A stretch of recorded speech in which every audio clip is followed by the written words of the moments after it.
अस्सलाम वालेकुम dear students, मैं डॉक्टर काशिफ प्रिंस और मैं आज आपके सामने एक नए लेक्चर के साथ हाजिर हूँ।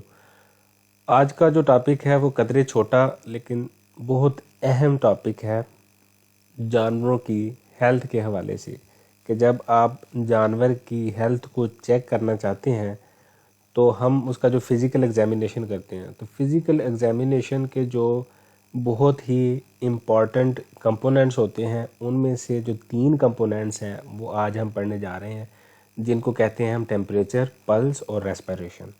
अच्छा, टेम्परेचर, पल्स और रेस्पिरेशन जो होता है ये जानवर की हेल्थ को डिटरमाइन करने के लिए, उसका पता लगाने के लिए इंतहाई अहम पैरामीटर्स हैं। हम इसके बगैर जो है जानवर की हेल्थ का प्रॉपरली अंदाज़ा नहीं लगा सकते, क्योंकि एज अ वेटनेरियन आपको पता है कि हम जानवर की फ़िज़िकल जो उसकी अपीयरेंस होती है या उसका बिहेवियर होता है, उसकी बेस के ऊपर हम अंदाज़ा लगाते हैं कि वो जानवर ठीक है या बीमार है। और फिर जब हमारे पास जानवर आ जाता है, हमें वो उसकी जो मूवमेंट होती है या हरकत होती है वो एबनॉर्मल हो या उसका बिहेवियर जो हो वो बदला हुआ हो, तो फिर हम उसका जो है फ़िज़िकल एग्ज़ामिनेशन करते हैं। और फ़िज़िकल एग्ज़ामिनेशन में हम उसका जो कुछ जो चीज़ें हम चेक करते हैं उनमें से 3 चीज़ें जो है वो टेम्परेचर, पल्स और रेस्पिरेशन होती है। तो हम आज के इस टॉपिक में उनको समझने की कोशिश करेंगे कि वो क्या होते हैं, क्यों होते हैं, और उसके बाद हम उन प्रॉपर प्लेसेस को देखेंगे कि जहाँ से हम ये जो तीनों पैरामीटर्स हैं वो हम चेक कर सकते हैं। तो आइए हम लेक्चर की तरफ चलते हैं। ये इसमें जो इस स्लाइड है इसमें मैं आपको बताने जा रहा हूँ कि फ़िज़िकल एग्ज़ामिनेशन के पैरामीटर्स कौन कौन से होते हैं। इसके होते हैं टेम्परेचर, ऑस्कल्टेशन। ऑस्कल्टेशन बेसिकली कहते हैं कि कोई भी चीज़ जो हम महसूस कर सकते हैं, किस तरह उसको हम अपने हाथ के ज़रिए फील कर सकते हैं या हम उसको महसूस कर सकते हैं किसी एड की मदद से, जैसे कि हम जो है यूज़ करते हैं स्टेथोस्कोप वगैरह यूज़ करते हैं, उसकी मदद से जो है हम कर सकते हैं। तो इसमें हम उसकी पल्स लेते हैं, उसका जो पल्स कहते हैं बेसिकली उसकी नब्ज़ हम उर्दू में कहते हैं, और ये दिल की धड़कन को डिटरमाइन करती है। क्या दिल की धड़कन नॉर्मल है, तेज़ है, उस हिसाब से जो है हम जो है इसको कहते हैं पल्स। अच्छा, हार्ट जो है उसी तरह दिल की जो मूवमेंट है, वो जो उसकी हरकत है वो नॉर्मल है या उसमें कोई इशू है। उसके अलावा रेस्पिरेशन वो जो सांस ले रहा है जानवर, वो सांस उसकी नॉर्मल चल रही है या तेज़ चल रही है या स्लो चल रही है। उसके बाद एब्डोमिनल मूवमेंट होती है कि उसकी पेट की हरकत जो है वो ठीक है। जैसे कि रूमिनेंट्स हैं, उनमें नॉर्मली एक पेट उसकी हरकत मूव करती रहती है। उसके जो जब वो उसका जो स्टमक होता है, उसका जो र्यूमन होता है, वो नॉर्मली जब फंक्शन कर रहा होता है तो एक वेव सी चलती है उसके स्टमक में, तो वो जो होती है मूवमेंट हम उसको ऑब्जर्व कर सकते हैं। तो ये जो सारी चीज़ें होती हैं ये ऑस्कल्टेशन में आती हैं। नेक्स्ट आ जाता है परकशन। परकशन जो होता है ये बेसिकली साउंड प्रोड्यूस होती है, कि हम खुद जो है साउंड प्रोड्यूस करते हैं, खुद उसको टच करके या उसको हल्का सा मार के उसके जिस्म के ऊपर, और फिर उसको हम महसूस करते हैं। इसको हम कहते हैं परकशन, और ये जो है आज का पार्ट नहीं है, हम इसको नेक्स्ट देखेंगे। उसके बाद आ जाता है पैल्पेशन। पैल्पेशन कहते हैं उसको हाथ लगा के महसूस करना, अपने हाथों से उसको महसूस करना कि वो जो स्ट्रक्चर है उसकी जो शेप है वो नॉर्मल है कि नहीं, वो जो आर्गन है वो उसी साइज़ का है या उससे बड़े साइज़ का है। तो ये हम एब्डोमेन वगैरह जो है ना उसको करते हैं, जो लिम्फ नोड होते हैं उनको देखते हैं। लीवर को हम पैल्पेट करते हैं कि वो नॉर्मल हालत में है या एबनॉर्मल है। इसी तरह हम रेक्टल पैल्पेशन करते हैं, जिस तरह के हम प्रेगनेंसी वगैरह डायग्नोसिस करनी होती है, या ओवरीज की जो स्ट्रक्चर है वो देखनी होती है कि उसके ऊपर कार्पस ल्यूटियम या फोलिकल तो नहीं बना हुआ। तो ये जो होता है ये आता है पैल्पेशन में। तो ये जो पैल्पेशन और परकशन है ये आज का हमारा टॉपिक नहीं है। हम टेम्परेचर, पल्स और रेस्पिरेशन, ये 3 चीज़ें जो होंगी इसमें पढ़ेंगे। इनको हम वाइटल साइंस भी बोलते हैं। अच्छा, टेम्परेचर बेसिकली क्या होता है? टेम्परेचर होता है हीट को मेजर करने का एक पैमाना। हीट क्या है कि हमारा जो जिस्म है उसके अंदर जो है एक अपनी हीट होती है। वो हीट कहाँ से आती है? मेटाबॉलिज्म से। कि जब हम कोई खुराक खाते हैं, कोई भी जानवर या इंसान कोई खुराक खाता है तो वो उसके जिस्म में टूटती है, और उसके टूटने के नतीजे में एटीपीज बनते हैं और हरारत बनती है, और वो हीट बनती है, वो जिस्म को दर्जा हरारत एक प्रोवाइड करती है। अच्छा, दूसरा जो हीट का जो सोर्स होता है वो होता है एनवायरनमेंट।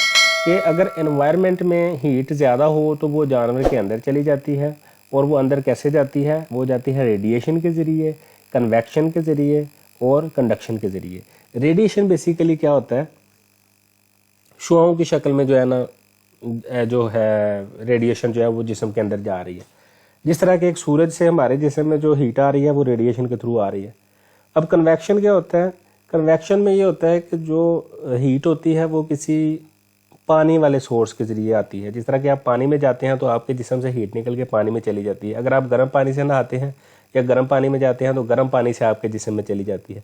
कंडक्शन बेसिकली क्या होता है कि किसी भी, अगर आप सख्त चीज़ को, सॉलिड चीज़ को टच करते हैं, जैसे कि अगर आप ज़मीन पे टच करते हैं तो आपके पाँव से ज़मीन में जो हरारत जाती है, और अगर गर्म ज़मीन हो तो उससे आपके जो पाँव में हरारत आती है वो रेडिएशन, वो कंडक्शन के ज़रिए आती है। तो ये तीनों मेथड, एनवायरमेंटल के थ्रू और मेटाबॉलिक हीट, ये जो दो चीज़ें मैंने आपको बताई हैं, दो फैक्टर्स, चाहे वो एनवायरमेंटल हो या इंटरनल हो, वो क्या करते हैं कि हमारे जिस्म में एक हीट बनाते हैं। वो जो हीट होती है उसको चेक किया जाता है, और उसको चेकिंग को जो है ना वो हम कहते हैं उसका टेम्परेचर लेना। अच्छा, हीट जो लॉस होती है उसके तरीके होते हैं स्वेटिंग, डेफिकेशन और यूरिनेशन। डेफिकेशन के पहले गलत है, लेकिन डेफिकेशन कहते हैं जिस तरह के जानवर गोबर वगैरह करे तो उसमें जो है वो हीट लॉस होगी। अगर वो स्वेटिंग करता है तो हीट लॉस होती है, यूरिनेशन करता है तो हीट लॉस होती है जिस्म से। अच्छा, हमें जो है कि हमने टेम्परेचर अगर किसी जानवर का लेना है तो हमें कौन कौन सी चीज़ें चाहिए होंगी, हमें चाहिए होगा थर्मोमीटर। थर्मोमीटर दो तरह के आते हैं, एक मरकरी वाला थर्मामीटर आता है, एक डिजिटल थर्मामीटर आता है। दोनों की मैं आपको शक्लें दिखाता हूँ किस तरह की होती हैं। अच्छा, उसके बाद आता है जी कोल्ड वाटर, क्लीन और कोल्ड वाटर, ये थर्मामीटर को वॉश करने के लिए यूज़ होगा।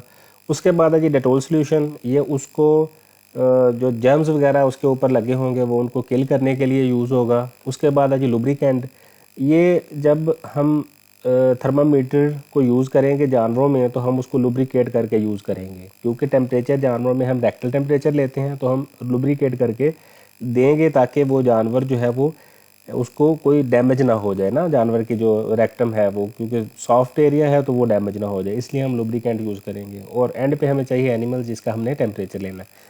तो हम टेक्निक्स कौन कौन सी यूज़ करते हैं उसका टेम्परेचर लेने के लिए? रेक्टम से, रेक्टल टेम्परेचर उसको बोलते हैं। वेजाइना से, उसको कहते हैं वेजाइनल टेम्परेचर। और एक बात आपने याद रखनी है कि वेजाइनल टेम्परेचर जो होता है वो रेक्टल टेम्परेचर से ज़्यादा होता है। तो जब आप वेजाइना से टेम्परेचर लें तो उसमें से 1 डिग्री सेल्सियस आपने माइनस कर देना है।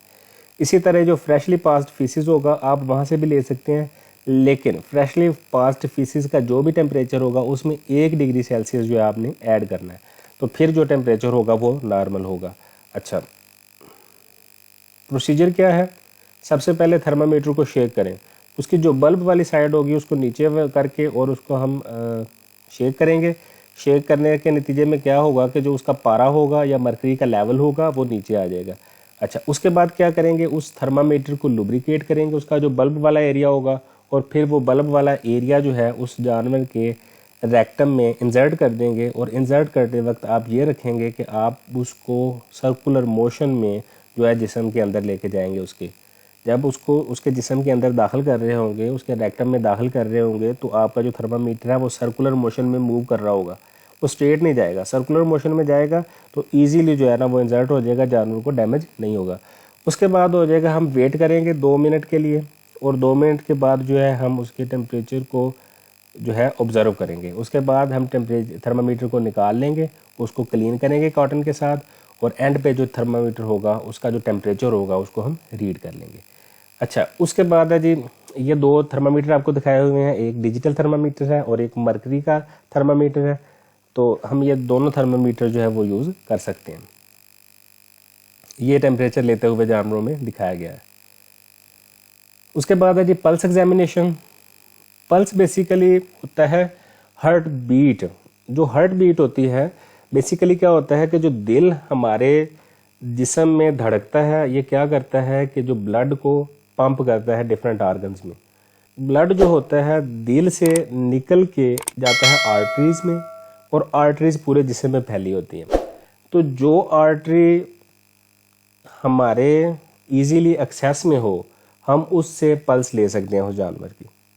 दोबारा मैं आपको बता रहा हूँ कि जो पल्स होती है वो हार्ट बीट पे डिपेंड करती है। जब हार्ट कॉन्ट्रैक्ट करता है, जब हार्ट का जो वेंट्रिकल होता है वो कॉन्ट्रैक्ट करता है तो ब्लड आर्टरीज में फैल जाता है, और जब ब्लड आर्टरीज में खून जाता है तो उसमें एक नब्ज बनती है, एक पल्स बनती है। उस पल्स को जो है हम जो है ऑब्जर्व करते हैं, और वो उस जानवर की हेल्थ को इंडिकेट करती है, वो उस जानवर के दिल की हेल्थ को और उसकी फिजिकल हेल्थ को जाहिर करती है। तो हम ये जो है डिफरेंट जानवरों में डिफरेंट जगह पे लेते हैं, वो हम जगह देखेंगे और फिर एक दो वीडियो देखेंगे, उसके बाद जो है आगे चलेंगे।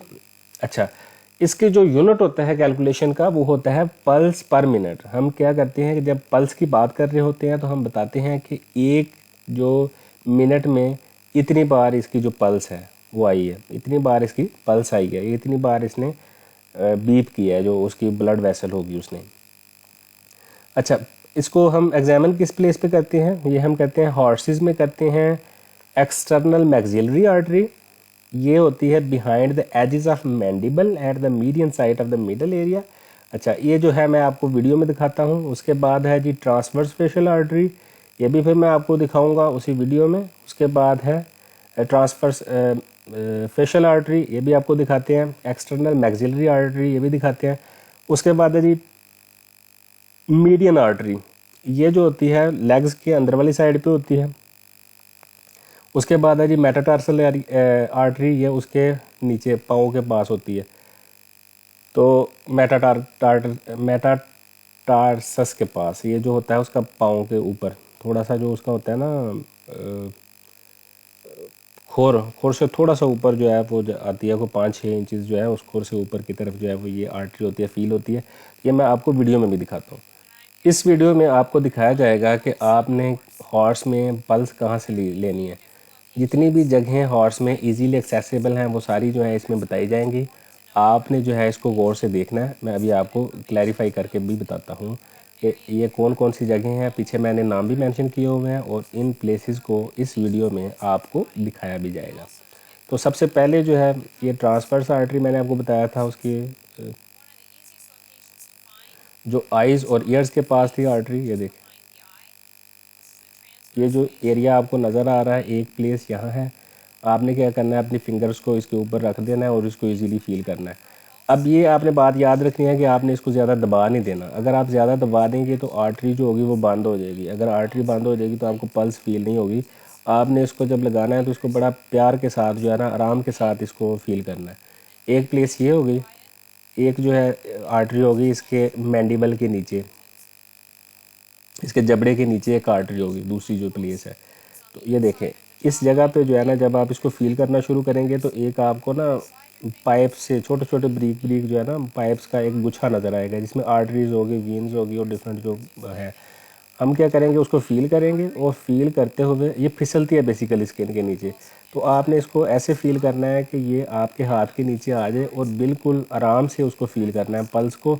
इसको दबाना नहीं, अगर दबाएंगे तो आपको पल्स फील नहीं होगी।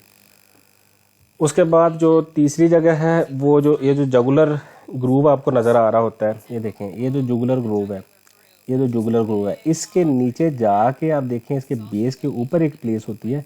उस प्लेस के ऊपर भी आप जाके इसकी जो पल्स होगी उसको महसूस कर सकते हैं। अच्छा, इसके बाद जो लास्ट चीज़ होगी वो आपको उसके पाँव के ऊपर जो है ना वो डिमॉन्स्ट्रेट कराएगी।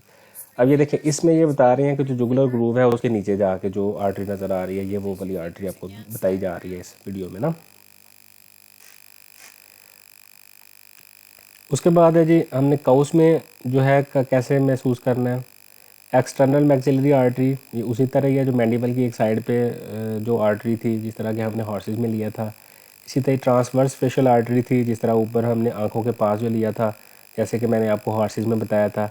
उसी तरह मीडियन आर्टरी, ये लेग्स के अंदर वाली साइड पे होती है। ये नहीं दिखाया गया, ये आपको फिजिकली परफॉर्म करके दिखाया जाएगा। उसके बाद है वेंट्रल कॉक्सिजियल आर्टरी, ये बेसिकली दुम की आर्टरी होती है जो कि अंदर वाली साइड पे जो है दुम के महसूस की जाती है 10 centimetre from the anus.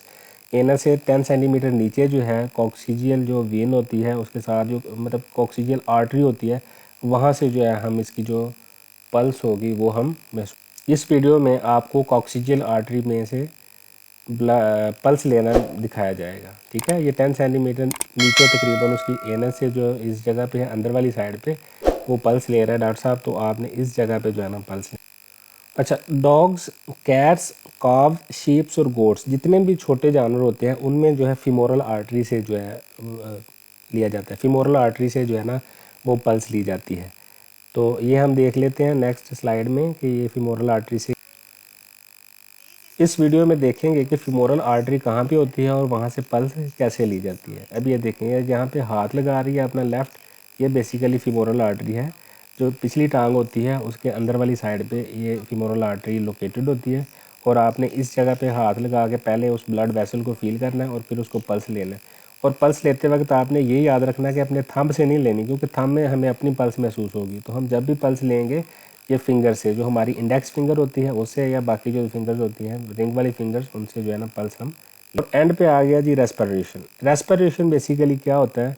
Respiration होता है ब्रीदिंग को सांस लेने के अमल को रेस्पिरेशन कहते हैं। और रेस्पिरेशन जो होता है वो हम लेते हैं मिनट्स, रेस्पिरेशन पर मिनट्स की सूरत में इसको हम लेते हैं कि जितनी दफ़ा जानवर जो है रेस्पायर करता है या सांस लेता है 1 मिनट में उसको नोट कर लेते हैं और उसको ऑब्जर्व किया जाता है। अच्छा, उसके बाद है जी it is determined by observing the movement of the airs. अब ये जो है हम एयर की मूवमेंट को ऑब्जर्व करते हैं। कैसे करते हैं? उसके नॉस्ट्रल पे हम उसका जो नोज़ होगा उसके ऊपर हम हाथ रख के देखेंगे कि हमें उसकी जो सांस है वो फील हो रही है, हवा आती जाती फील हो रही है।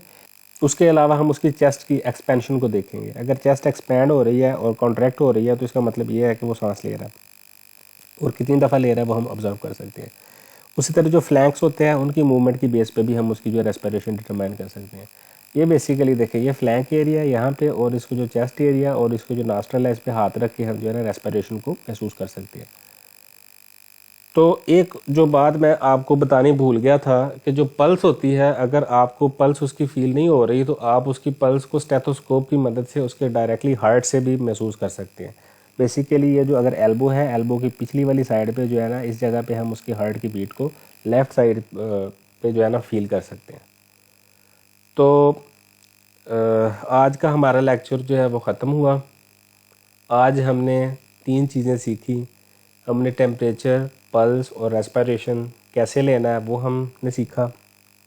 अब आप लोगों की असाइनमेंट है कि आप लोगों ने ये जो हमारे जानवर हैं जिस तरह के कैटल है, बफलो है, शीप है, गोट है, कैट और जो डॉग्स हैं, आपने क्या करना है, इनकी जो नॉर्मल रेंज है टेम्परेचर की, उसकी पल्स की और रेस्पिरेशन की, आपने ये जो तीनों हैं इनका एक टेबल बनाना है और जिसमें ये मेंशन होगा कि इनकी रेस्पिरेशन का रेट क्या है, इनकी पल्स का रेट क्या है और इनका नॉर्मल बॉडी टेम्परेचर क्या होता है।